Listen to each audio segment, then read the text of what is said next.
Bienvenidos a todos al que es Ciencia y Espíritu.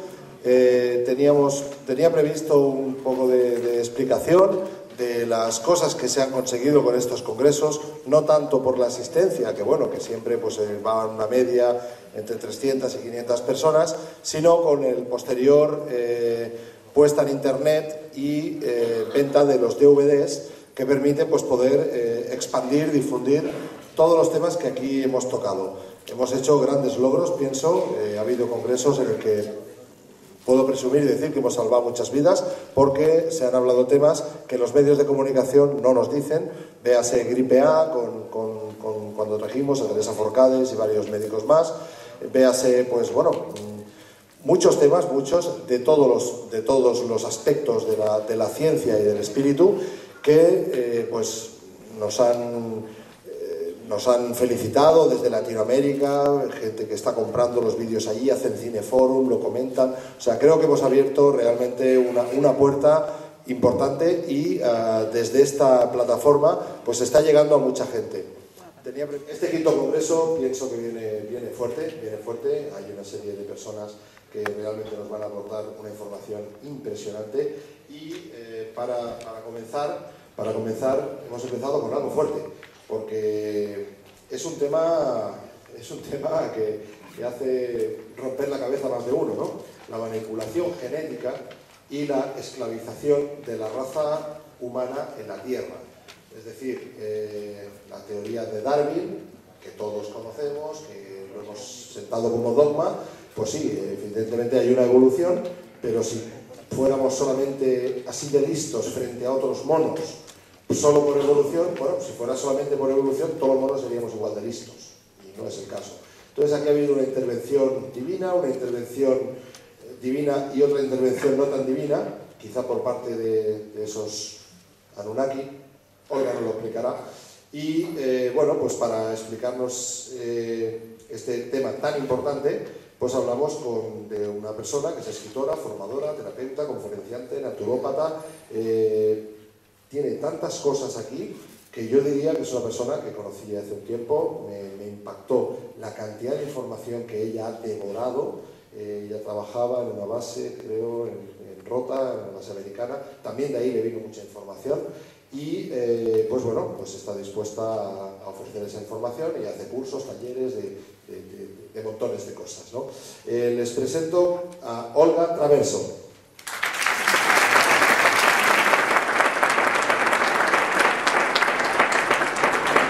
Buenos días a todos.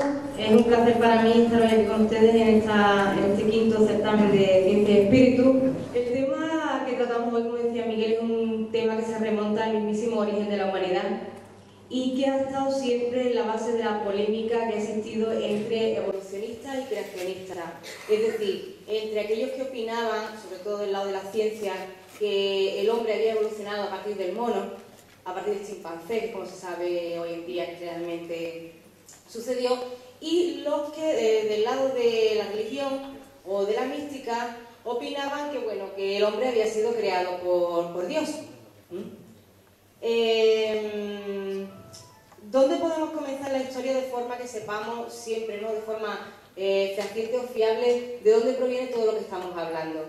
Digamos que a finales del siglo XIX se comienza una carrera arqueológica en lo que es Oriente Medio y se empiezan a descubrir, bueno, se descubren en total unos 14 centros, 14 ciudades, con innumerables construcciones megalíticas como son los zigurats, pirámides escalonadas, objetos de todo tipo, bibliotecas, y entre los objetos más importantes que se encuentran hay miles y miles de sellos cilíndricos de arcilla que tienen grabados en los que se ve una simbología o escena, en fin, información que se nos transmite de distintas formas. Pero más importante aún de estos sellos son los miles y miles y miles de tablillas y fragmentos de tablillas que se encontraron en distintas lenguas, porque a lo largo de toda esta excavación, que duró más de un siglo, se descubren 3 lenguas que no se conocían hasta el momento, y se puede corroborar a través de todas estas fuentes que ciertos relatos épicos o relatos que se tenían por mitológicos de muchas tradiciones o culturas distintas, como los elamitas, los hititas, los amorreos, todos ellos coincidían en ciertos puntos, en ciertas creencias o en ciertos conocimientos que tenían. Y estas tablillas, al traducirse, no solo corroboran esa coincidencia o esa unanimidad en las creencias que tenían estos pueblos, sino que amplían de algún modo todo esto que ya se conocía. Y de aquí es de donde se filtra mucha información que tenemos hoy en día, que nos habla, por ejemplo, del planeta Nibiru, o el famoso planeta X, de lo que son los Anunnaki, estos linajes de sangre de los que se hablan, y bueno, y alguien que ha metido por ahí algo llamado lagarto rodeado en toda esta cosmogonía, que ahora intentaremos aclarar y ver qué sí o de qué no tenemos pruebas al respecto, Entonces todas estas tablillas se traducen y de aquí salen textos como por ejemplo la epopeya de Tana, la epopeya de Gilgamesh, el Enuma Elish, todos estos nos hablan de unas mismas cosas. Yo solo voy a extractar 2 puntos importantes de todo lo que en estos textos se puede, o de lo que todo ello se puede extraer. Uno de ellos es que estas culturas nos hablan de que existe un planeta en nuestro sistema solar que todavía no conocemos y que se llama Nibiru. Nibiru, ¿cómo se le llama al planeta? Allí, en su planeta. Aquí se le puede conocer también como planeta X, planeta del cruce, y a este planeta se le ha representado siempre con el símbolo de la cruz, curiosamente.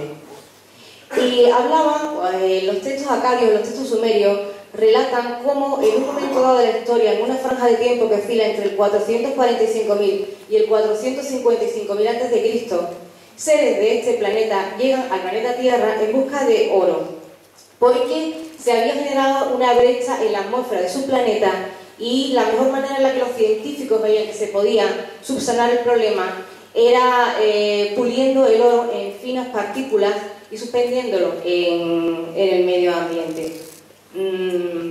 Y claro, el oro era escaso en su planeta, entonces tuvieron que salir a otro lugar en busca de esa materia prima que les hacía falta.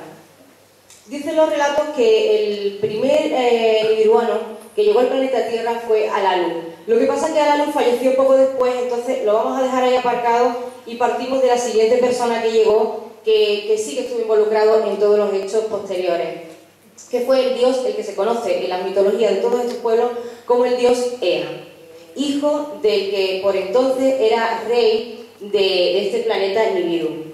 Ea llegó al planeta Tierra en esa franja de tiempo que hemos mencionado con 50 Anunnakis y se estableció cerca del Golfo Pérsico.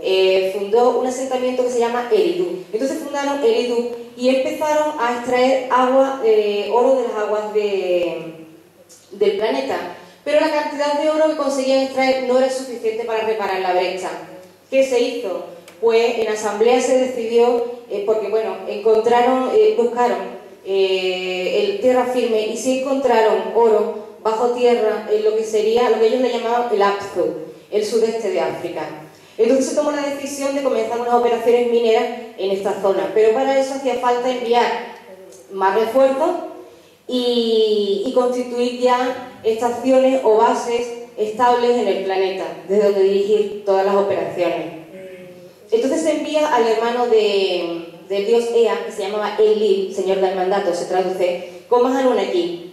Y ahí se crea un conflicto entre estos dos bandos, entre estos dos hermanos, porque, bueno, por una serie de normas sucesorias que habían salido en su planeta, por las cuales se le primaba de la primogenitura al primogénito, siempre y cuando tuviese un hermano primogénito que fuese de esposa oficial. Esto se complica un poco, pero bueno, lo apuntillo ahí para los que quieran investigar al respecto. Es muy importante ese conflicto, porque ese conflicto se extendería a lo largo de toda la historia y casi hasta el presente, casi hasta la actualidad, Entonces, después de echarlo a suerte contra el Enuma Elish, Anu, que había venido para intentar resolver la disputa, se vuelve a su planeta como rey al dios Enlil le toca crear esos asentamientos en el Elim y un espacio puerto para que las naves pudiesen aterrizar y llevárselo a su planeta. Y al dios Ea le corresponde la organización y la dirección de los trabajos en el Apsu.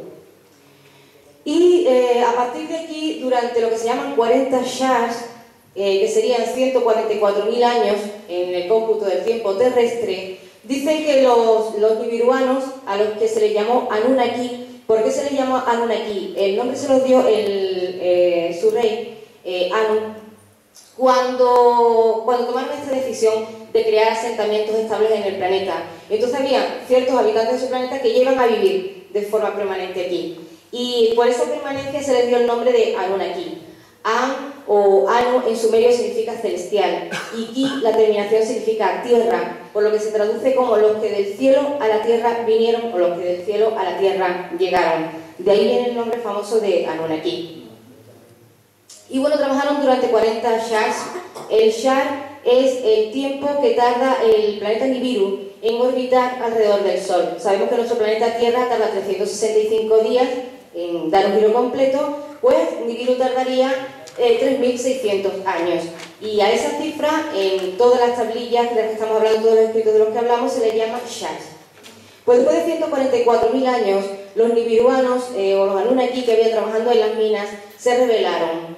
Se quejaban de que bueno, las condiciones de trabajo eran malas, la atmósfera también, la comida, en fin, no estaban contentos con el trabajo que estaban desarrollando y con la compensación que se les estaba dando. Los cálculos en años se pueden hacer desde, como dije, en esa franja de 10.000 años de diferencia que hay, desde 445.000 años atrás o 455.000 años atrás, según que se siga la línea de un estudioso que se llama Manetón u otro que se llama Veroso. Pero aproximadamente, en uno y otro caso, el motín se hubiese creado en el año 311.000 o 300.000 a.C. ¿Qué sucede en este momento? Pues que la Asamblea de Dioses se plantea y dicen, bueno, ¿qué podemos hacer? ¿Qué soluciones tenemos, no? Al respecto, porque bueno, el oro era fundamental y tenía que seguir trayéndose. Y uno de los dioses, el dios Ea, al que después se le llamó Enki, señor de la tierra, dijo que se podía crear un trabajador primitivo, al que en los textos acadios se le llama Lulu o Amilu. Se ha traducido por trabajador primitivo, pero realmente esa partícula Lu habla de algo que está mezclado, algo que sería hibridado en nuestro caso. Después, cuando veamos las manipulaciones genéticas, esto se entenderá mejor. Entonces propone crear un Amelu o un Lulu. Y las asambleas de dioses, pues hay muchos que no están de acuerdo. ¿Por qué? Porque dicen que en su planeta la esclavitud hacía mucho tiempo que se había abolido, que no podían crear esclavos para que trabajasen en las minas.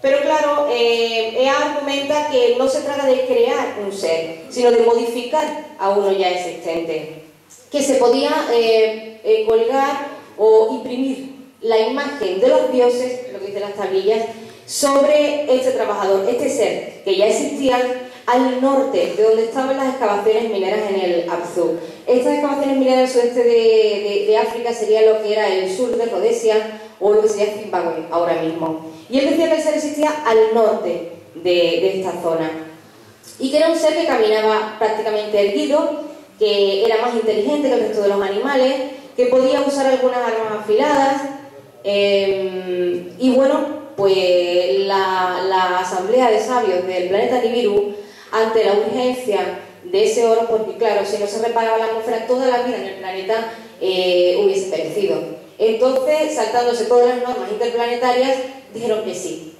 y dieron su beneplácito para que se modificase genéticamente a ese ser. Sin embargo, curiosamente, bueno, Ea era un gran científico y cuando en el 300.000, 311.000 a.C. ya propone que se cree ese trabajador primitivo, sabemos que ya él había creado unos laboratorios en el Apsu que se llamaban Shi-Inti, la casa de la vida, y que ya había estado realizando manipulaciones genéticas, porque cuando ya tiene la aprobación y va con su hermana Ninma, se la puede conocer como Ninma, Ninti, Ninkulsak, tiene distintos nombres según una u otra tradición, o que estuviese en su planeta o aquí, Cuando ella llega allí ya le enseña 3 jaulas, cuentan las escrituras, con 3 especímenes modificados genéticamente. Pero tenía un problema a la hora de conseguir ese producto final que buscaba. En este caso, los especímenes tenían la mitad del cuerpo de un animal y la otra mitad de otra especie. No conseguía la fusión total de una y otra especie, o de las 2 mezclas. Entonces necesitaba la ayuda de Nisma, porque Nisma era una magnífica, una excelente genetista. Y comienzan a realizar pruebas. Ella les dice que bueno, que lo que tienen que hacer es tomar el semen y el suero sanguíneo de un varón aquí, fecundar el óvulo de una hembra bípeda, que en este caso luego veremos que era el Homo erectus, y depositarlo de nuevo, colocarlo en el útero de la hembra bípeda para que gestase y pariese al ser. Y él dijo que ya lo había intentado y que no había manera de conseguirlo. Y seguía obteniendo especímenes deformados. Todas estas combinaciones de hombres y animales, hay un historiador que mencioné antes, que es Beroso, que cuenta cómo en los templos de Babilonia, en las paredes y en los grabados, se pueden ver todo este tipo de combinación, que incluso podemos ver en la puerta del Museo Arqueológico Nacional en Madrid, las esfinges estas, ¿no?, que tenían los griegos, se ven en todas partes. No son seres extraños que vengan de otros lugares, realmente decía Beroso que eran las consecuencias de estas manipulaciones genéticas. Él hablaba de un tiempo prehumano, en el que antes de que la humanidad existiese, todos estos seres extraños se habían visto, habían sido conocidos.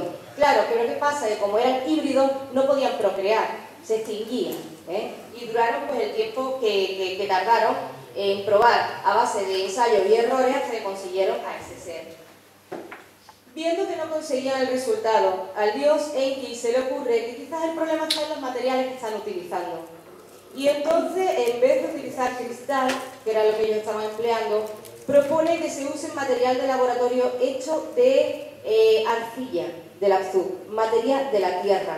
De ahí también el término luego de mezclado. Llevaría un componente celeste y uno terrenal, uno de los dioses y uno de un ser de la tierra. Y aquí la Biblia es cuando habla de que a Adán se le hizo del barro. No es que se le hiciese del barro, es que fue necesario utilizar materiales hechos de arcilla para que el experimento en un punto diese éxito. Aún así, seguía habiendo un pequeño error que no conseguían salvar, porque ya el ser salía más parecido a ellos, pero no hablaba y no entendía. Algo fallaba ahí. O sea, ya tenía la forma física correcta, se parecía más a los dioses, no tanto a ese mono.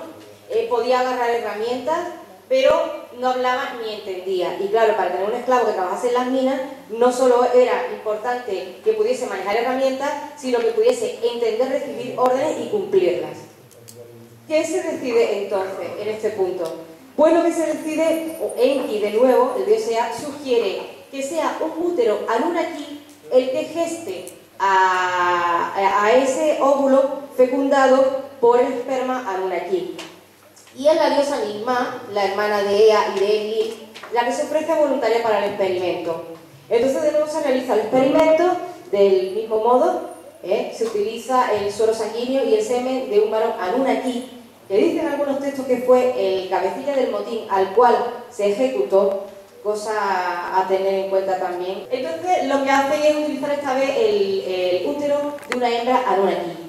Y de esta manera obtienen un ser perfecto. En principio una apariencia perfecta.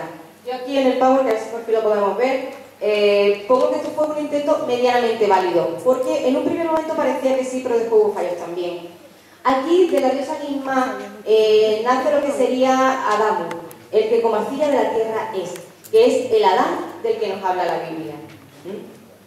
Y luego la Biblia nos cuenta también de cómo Adán estaba solo y no era bueno que el hombre estuviese solo, y crearon a la contraparte, a Eva. Realmente estos textos nos dan mayor información al respecto, nos hablan un poquito más. Porque, ¿qué pasaba? Que bueno, después de la creación de Adán, se crearon 7 trabajadores primitivos más, para lo cual hubo que pedir voluntarias entre las enfermeras en una allí para que se prestasen a esa gestación y a ese parto.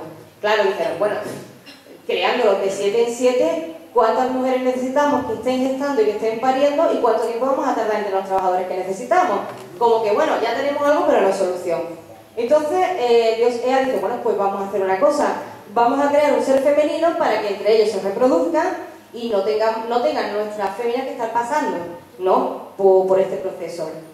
Y entonces se crea a Tiamat, que nace del vientre de la diosa Ninki, esposa del mismísimo Ea. Y a partir de ahí empiezan a procrear. A Adamu y a Tiamat se les exime de tener que trabajar arduamente y se les manda al Edín. ¿Qué es el Edín? La zona del Oriente Medio donde se habían estado creando estos asentamientos que Enlil había creado para los Anunnaki. La Biblia nos habla del Edén, no del Edín, pero es la misma cosa.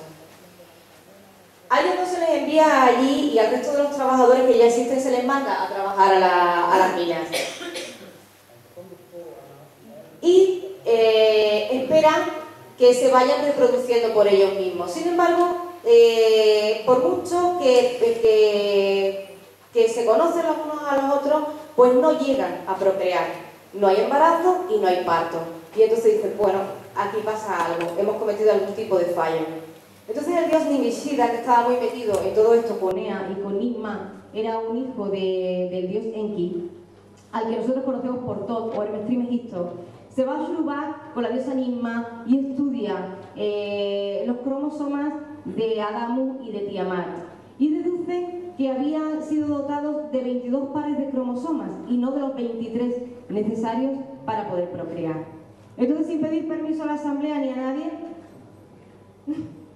sin pedir permiso a la asamblea ni a nadie, deciden dotar a Adamu y a Tiamat, o a esta serie híbrida, de ese par de cromosomas que le faltaba para procrear.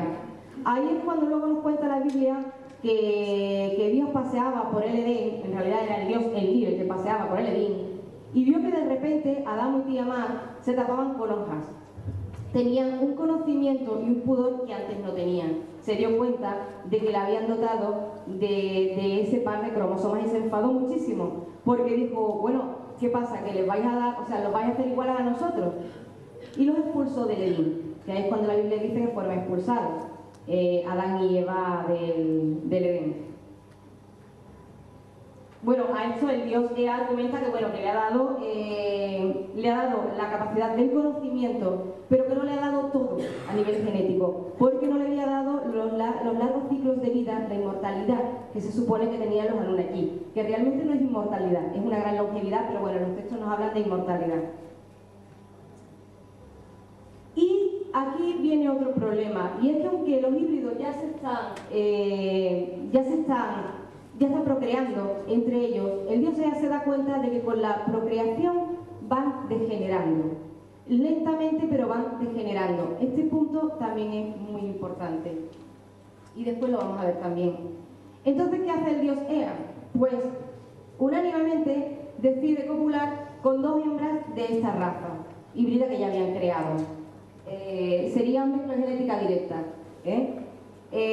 Mantiene relaciones sexuales con 2 hembras de la raza anterior y de ahí nacen 2 especímenes distintos, que serían Adapa y Titi. Adapa y Titi nos cuentan estos escritos sumerios que ya tenían muchísima más sabiduría aún de la que podían tener Adamu y Tiamat, hasta el punto de que posteriormente se les enseña, o sea, se encariñan los Anunnaki con ellos y le empiezan a enseñar a escribir, le enseñan lo que son los números, le enseñan astrología y todas las artes que luego les dieron hasta que después del diluvio por fin se les da la civilización. He puesto ahí que esta mezcla genética directa, o sea, de copulación directa ya de los dioses con esta raza híbrida, se dio aproximadamente en el 112.000 a.C. 100.000, 112.000 a.C. Y ahí abajo señalo también que, según todos estos escritos, nos hablan de que Adapa fallece, sobre este mismo cálculo, habría nacido en el 112.000 a.C. y habría fallecido en el 56.200 a.C. Eso significaría que el primer ser que se creó genéticamente de este modo, Adapa, había vivido durante 55.800 años. Dato importante. Bueno, y esto es lo que nos cuentan todos estos textos. Ahora uno dice, bueno, ¿esto es fantasía o puede ser verdad? Entonces, en ese puede ser verdad, lo primero que uno hace es preguntarse, ¿tenemos pruebas de que realmente el hombre o estos seres con mayor conocimiento, estos homos, nacieron o se dieron en África? Bueno, estudios de los grupos del ADN mitocondrial humano. Mitocondrial, ¿qué es el ADN mitocondrial? El ADN mitocondrial es una porción genética que en la concepción la madre pasa a la hija de forma directa, limpio, sin mezclarse con el masculino, y que se aloja en las mitocondrias. Eso permite hacer un seguimiento de la línea genética a través de la fémina hasta los orígenes. En ese estudio del ADN mitocondrial se ve perfectamente cómo realmente la vida aparecería ahí en África, y no solo aparecería en África, sino que tenemos una línea negra donde tienen ustedes el L3 en la pantalla, que iría hacia aquella zona que tenemos R, N y M. Esto explica aquí que entre el 90.000 y el 55.000, haciendo un seguimiento de ese ADN, la raza Homo no solo habría nacido ahí en África, sino que habría seguido una ruta de expansión hacia lo que es la zona de Oriente Medio y luego del Valle del Indo, que sería también un territorio que perteneciese posteriormente a los Anunnaki. Eso por un lado. Sin embargo, la versión oficial de la ciencia durante mucho tiempo nos ha dicho, bueno, ahí nos decía que sí, que el hombre había aparecido en África por primera vez, pero nos decía que el espécimen que había existido hasta hace 100.000 años era el Homo erectus, y que hace 100.000 años del Homo erectus evolucionó el hombre de Neandertal, y que hace 40.000 años del hombre de Neandertal aparece un nuevo ser al que se le llama Homo sapiens sapiens, y que la diferenciación por especie de ese Homo sapiens sapiens seríamos nosotros productos de esta última diferenciación. He tomado algún extracto de un historiador muy conocido, importante, llamado J.M. Roberts, Historia Universal. Esto es del 2009. Y dice J.M. Roberts, pero hoy en día se piensa que el Homo sapiens neanderthalensis, que es como se clasifica el hombre neandertal, tiene su origen último en una temprana expansión desde África de formas avanzadas de Homo erectus. Sigo, sin embargo, cualquiera que sea la magnitud del paso evolutivo que los neandertales representan, al final fracasaron como subespecie. Tras un éxito prolongado y generalizado, no fueron al final los herederos de la Tierra. Visto esto hasta aquí, ¿sería posible que esa primera raza hibridada que se creó y que el dios Ea había visto que realmente a través de la procreación iba degenerando, se iba animalizando, iban perdiendo esa genética divina, pudiesen ser estos neandertales que luego sabemos que desaparecieron, se extinguieron? Seguimos. Hace 80.000 años los objetos fabricados por los neandertales se habrían difundido por toda Eurasia. Muestran diferencias de técnica y forma, pero en diversos lugares se ha identificado tecnología de hace más de 100.000 años asociada a otras formas de humanos anatómicamente modernos, como denominan los estudiosos, a otros seres evolucionados a partir de formas avanzadas de Homo erectus, que por otra parte alcanzó mayor difusión que la de los neandertales. Se referirá aquí, cuando pone entre comillas y habla de humanos anatómicamente modernos con tecnología, a este segundo linaje, vamos a llamar al de los neandertales o al de los hibridados, que se iban generando, linaje número 1, y al que nace de la copulación directa de los dioses con esta otra raza, linaje número 2, para no confundirnos. Entonces, ¿estarían hablando aquí estos historiadores del linaje número 2? Y dice además, los paleoantropólogos son cautos, no les gusta afirmar que los restos fósiles de más de unos 30.000 años de antigüedad son los del Homo sapiens sapiens. ¿Por qué? Porque durante mucho tiempo nos han dicho que el Homo sapiens sapiens aparece hace 35.000 años atrás, como mucho 40.000 años atrás. Sin embargo, por lo que nos dice J.M. Roberts, ya ellos mismos saben aquí muchas cosas que todavía no nos están diciendo. Revisando en mayor escala lo que es la evolución de la versión oficial de la que disponemos, tenemos, en un primer momento se pensó que el Homo sapiens neanderthalensis fue antecesor del Homo sapiens sapiens, o sea, que el Homo sapiens sapiens, el linaje 2, habría nacido a partir del linaje 1, de esos híbridos que sabemos que van degenerando. En segunda instancia se creyó que el Homo sapiens neanderthalensis provenía de una rama distinta de la del Homo sapiens sapiens, lo cual no corroboraría esto que nos cuentan los registros sumerios.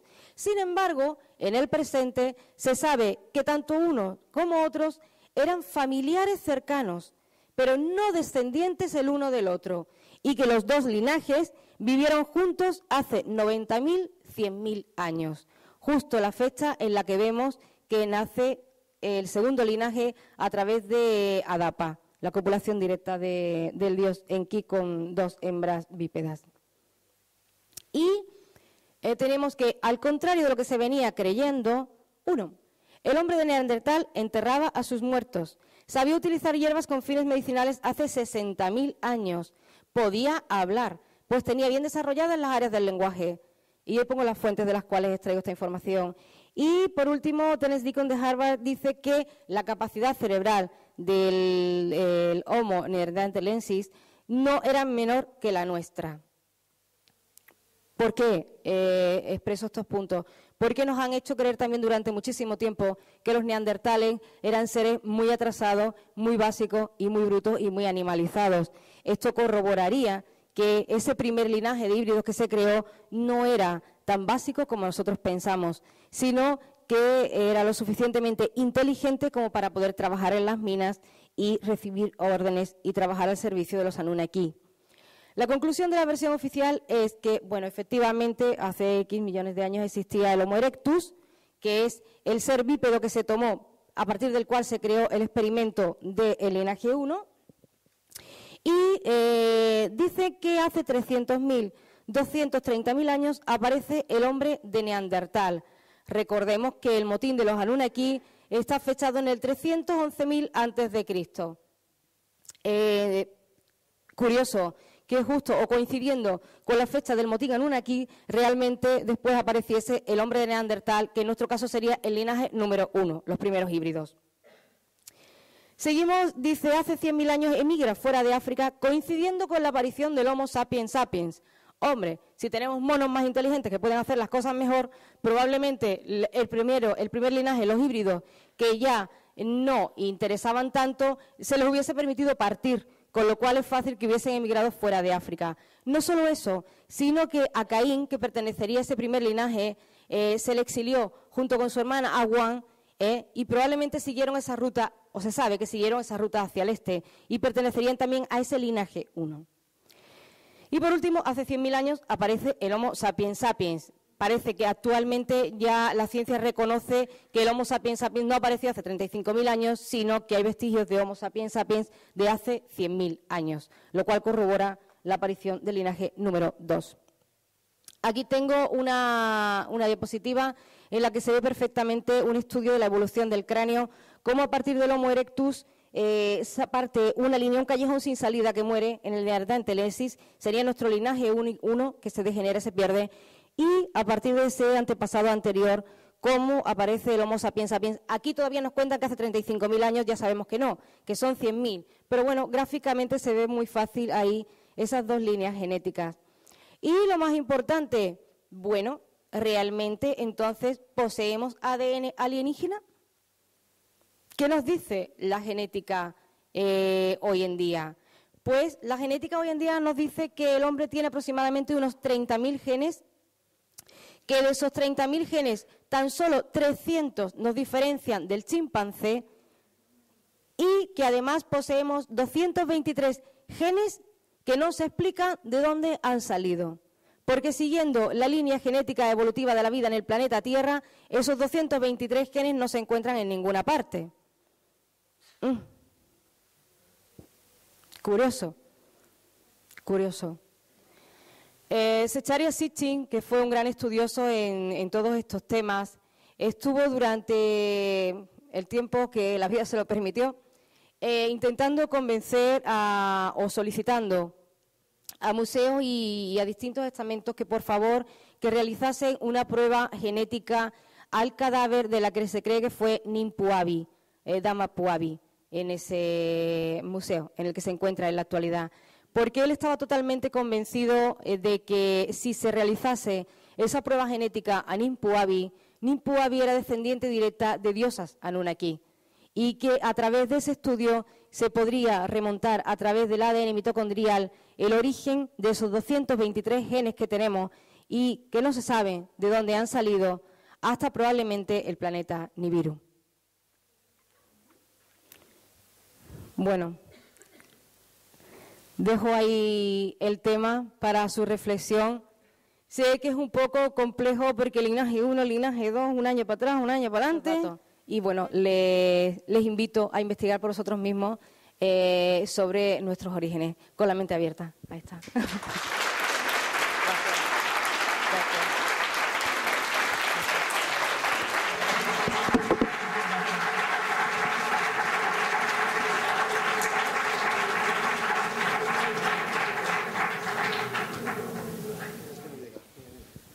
Por favor, Ninpuabi, ¿en qué museo has dicho?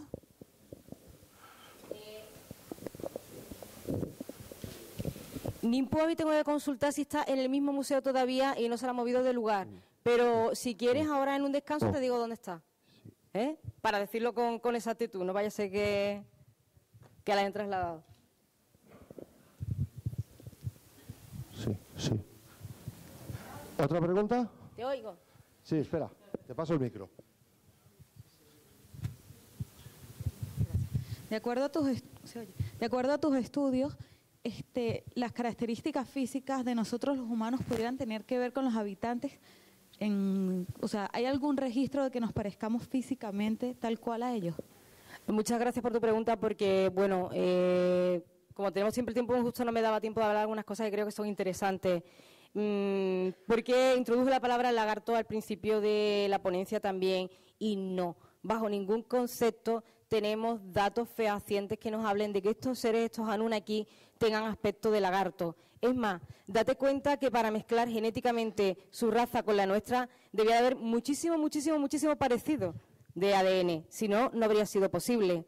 Se explica ese parecido genético porque nos hablan las tablillas de el Enuma Elish, de los relatos del principio. Se habla cómo hace 3.800, 3.900 millones de años el planeta Nibiru colisionó con otro planeta llamado Tiamat en el sistema solar. Y a partir de esa colisión se formaron la Tierra y el asteroide de la Luna. Y que en esa colisión la semilla de vida del planeta Nibiru pasó a la Tierra. Esto contradice también esto que se dice de que, bueno, que la vida ha surgido de forma aleatoria, no de combinaciones químicas en el mismo planeta. No podría ser posible que la vida se hubiese generado así, porque encontrar una compatibilidad de ADN surgida así de tantísimas combinaciones aleatorias en el planeta Tierra y en el planeta Nibiru, pues dentro de lo que es matemática de probabilidad, imposibilísimo, ¿no? Entonces, la genética era parecidísima y es debido a esa similitud que se pudieron generar estos híbridos y que pudieron, o sea, crear una raza a través de la copulación directa con nosotros, con lo cual son muy parecidos, muy parecidos, muy parecidos. Solo hay una diferencia física en los varones, una pequeña diferencia física, pero muy mínima. Por lo demás, somos bastante parecidos a los dioses, nos crearon a su imagen y semejanza. Y con respecto a los linajes reales de los que tanto se habla, durante mucho tiempo, al principio estaba prohibida la copulación directa con esta raza, porque también iba contra las leyes interplanetarias. Sin embargo, después no solo se permitió, sino que se institucionalizó, se le dio muchísima importancia, muchísimo poder, a ver cómo te explico, hasta el punto de que cuando después del diluvio se crean las ciudades de los dioses y los hombres, que se llaman, y se le da la civilización a la raza humana, aquellos que son puestos en posiciones de poder, los reyes, son siempre descendientes directos de la copulación de dioses con terrestres. Y de ahí viene toda esta historia de los linajes reales y los linajes de sangre. ¿Vale? Lo de los lagartos, aquí no está. En los Anunnaki no están. Última pregunta.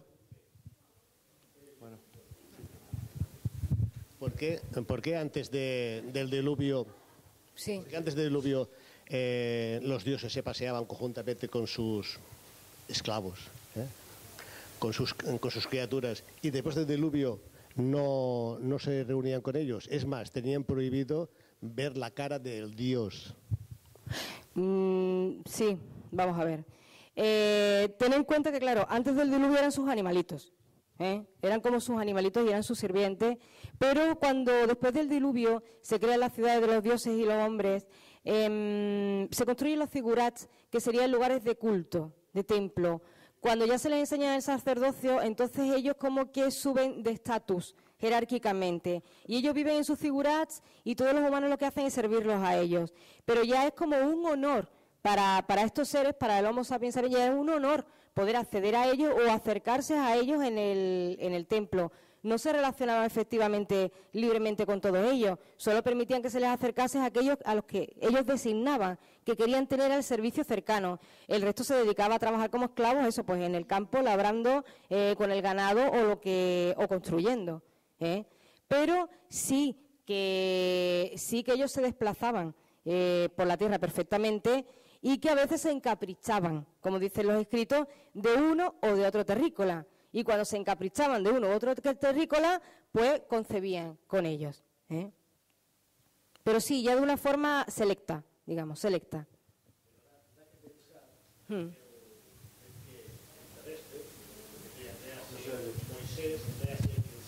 Sí.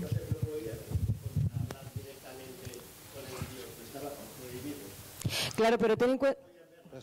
Sí. La pregunta porque si no se va a captar lo que te ha hecho. Que después del diluvio estaba prohibido hablar directamente con el dios. No todos los terrícolas podían verle las caras, comenta él. Claro, porque ¿cuál es el problema? ¿Qué problema es el que hay con los Anunnaki? El poder, el mal uso del poder. El problema es que ellos se sintieron, al tener toda una raza de esclavos, comenzaron a sentirse importantes. Y eso pasa siempre. Normalmente y desgraciadamente, cuanto más importante es una persona, menos accesible es. Menos accesible es. No hemos dado tiempo tampoco de hablar de lo que es la posibilidad de liberarse de esta esclavitud. Tened en cuenta que hemos sido dotados con el ADN de esta raza, una raza que ya estamos viendo que usa y abusa del poder.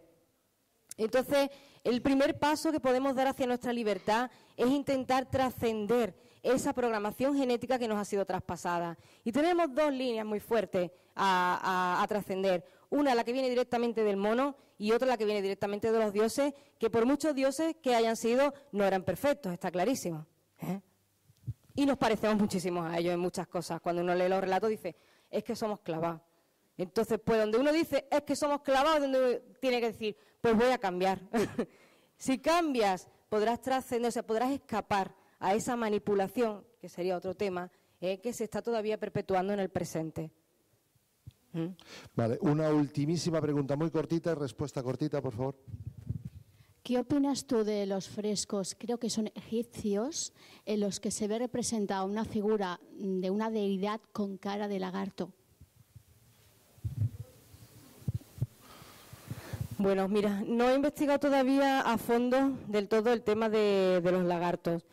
Habría que ver también cuál de las imágenes exactas es de la que me estás hablando, porque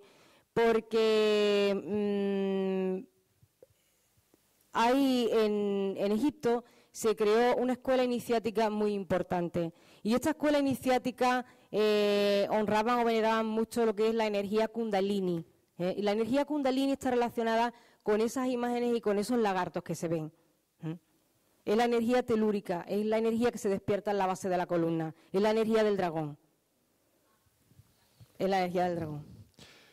Vale, pues a ver, de todas formas, Olga se queda aquí, ella tiene una mesa, ella está dando cursos, ¿verdad? Sí, para cualquier cosa yo voy a estar todo el día por aquí. Estaré encantada de hablar con ustedes.